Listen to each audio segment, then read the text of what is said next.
అంటే చైనా కూడా ఏమన్నా చేయబోతోందా మరి మనకి తెలీదు. ఎందుకంటే ఆర్మీ చీఫ్ లాంటి వాళ్ళు ఊరికే ఎలాంటి వ్యాఖ్యలు చేయరు.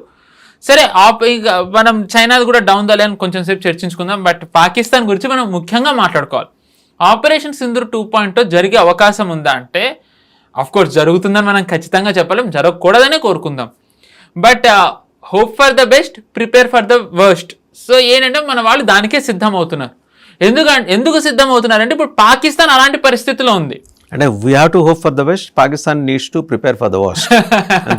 Excellent, correct. But they are already going through the worst situation. అది ఇంకా దారుణంగా అవుతుంది. అంటే మనం చూసుకుంటే 1971 యుద్ధం అప్పుడు మనం చూసాం బంగ్లాదేశ్లోకి భారత్ ట్యాంకులు వెళ్ళడం, సరే ఊళ్ళల్లో తిరగడం. అది లిటరల్గా ఇప్పుడు పీఓజేకేలో ట్యాంకులు తిరుగుతున్నాయి. ఎందుకంటే సైనికులు కానివ్వండి, ఫ్రాంటియర్ కార్ప్ కానివ్వండి, వాళ్ళ లోకల్ స్థానిక పోలీసులు, కేంద్ర బలగాలు ఇవేవి అక్కడ ఉన్న నిరసనకారుల్ని వాళ్ళు అదుపు చేయలేకపోతున్నారు.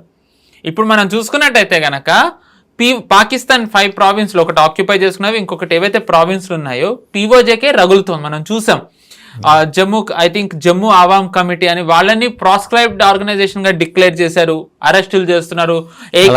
తల మీద వెలకట్టింది కదా పాకిస్తాన్. ఎస్, AK-47 తోని కాల్పులు చేస్తున్నారు నిరసనకారుల మీద. మనం బలూచిస్తాన్ చూస్తూనే ఉన్నాం ఏమవుతుందో. ఖైబర్ పఖ్తూన్వాలో గొడవలు అవుతూనే ఉన్నాయి.